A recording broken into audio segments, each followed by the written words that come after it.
بسم اللہ الرحمن الرحیم.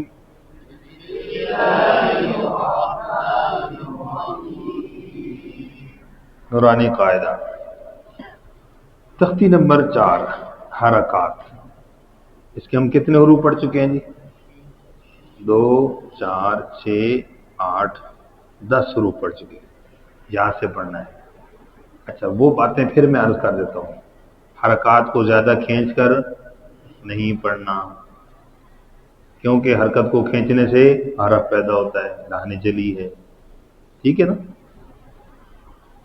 اچھا جی، جیسے اب تھا مثلا یا زبر یا اور یا زبر یا، الف پیدا ہو گیا. جھٹکا نہیں دینا، یا حمزہ ساکنہ پیدا ہوتا ہے، یہ بھی اضافہ ہے لہن جلی. اور مجہول نہیں پڑھنا، کلام عرب میں مجہول نہیں ہے. کتنی بات کل ہوئی تھی، آج مزید، کیونکہ حرکات میں زیر اور پیش ہمیشہ معروف اور باریک پڑھے جاتے ہیں. معروف اصول ہے بھائی، ٹھیک ہے، معروف. اور تو یہ کبھی مجہول، زبر مجہول ہوتی ہے، جیسے مجرا تھا مجرے پڑھا گیا، لیکن زیر اور پیش کبھی مجہول. تو اگر کوئی مجہول پڑھتا ہے تو ضابطے کے مطابق دیکھا جائے تو لہن خفی ہے، لیکن خواص کے لیے یہ بھی لہن جلی کی حیثیت رکھتی ہے. آپ لوگوں کو کی غلطی مجہول کی بھی نہیں ہونی چاہیے. سمجھ آ گئی بات؟ اور اسی طرح ایک اہم بات تھی کہ حرکت کا نام، حرف کا نام پورا لینا ہے. حرف کا نام شاباش، ٹھیک ہو گیا جی. اسی طرح آگے پھر چند باتیں آتی ہیں. یا زبر یا، یا زیر جی، یا پیجو، یا جیجو. تو اصل میں تو علیحدہ علیحدہ پڑھنا چاہیے، لیکن جھٹ کرنے لگے علیحدہ پڑھنے میں اکثر جھٹکا لگ جاتا ہے. ٹھیک. وود زبر وہ، اب اس طرح پر خاص توجہ دینی ہے. ٹھیک ہے.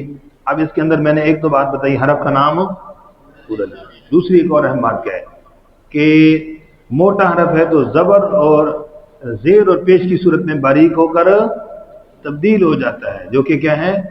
لہن جلی ہے. کیا ہے بھائی؟ اس کا خاص خیال رکھنا. تیسری ایک اور اہم بات اسی کے اندر آئی کہ جب آپ ایک حرف کو جب پڑھیں گے نا ہجا کر کے، تو یہ 9 مرتبہ کم از کم پڑھا جائے گا. کتنی مرتبہ؟ نوٹ فرما لیں. 9 مرتبہ میں 3 مرتبہ حرف کا نام آئے گا، 6 مرتبہ حرکت کے ساتھ پڑھا جائے گا.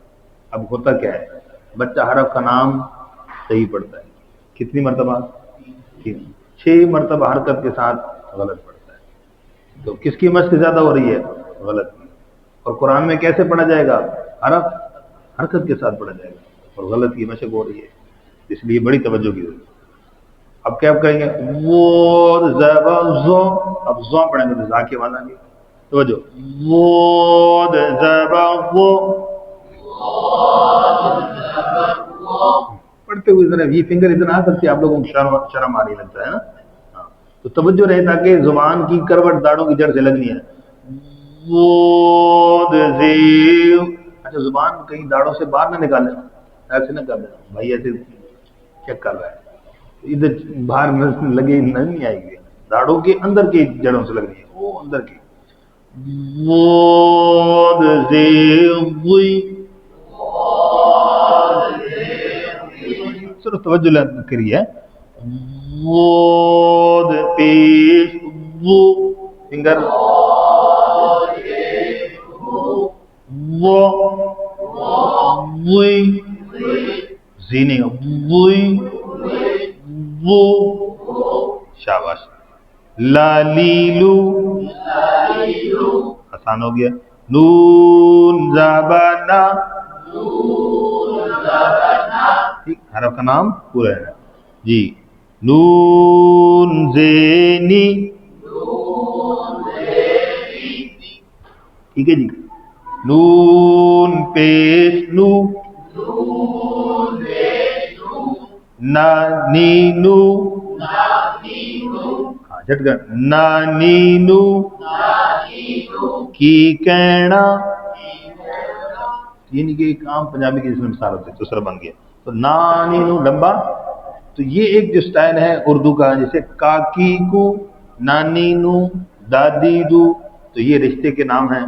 تو عرف کے اندر پنجابی میں یہ اس کی مثال دے کر پڑھائیں گے بچے کو تو اور آسان ہو جائے گا، بچہ شوق سے پڑھے گا.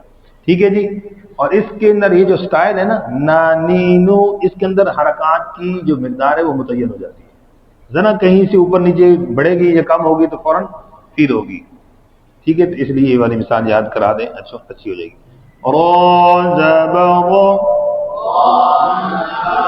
روزیری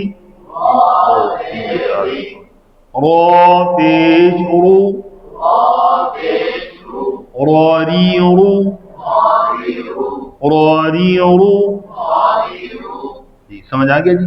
تو خاص فوکس کرنا ہے ضاد پر. کس پر بھائی؟ ضاد. ضاد کی آواز نہ آئے اور بالکل دال کی آواز بھی نہ آئے، دونوں طرف خاص طور پہ حرکت کے ساتھ. ٹھیک ہے جی.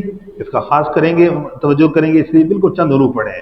ان باتوں کا خیال کریں، ان کے مطابق مشق کریں تاکہ فائدہ ہو جائے. جزاکم اللہ خیر.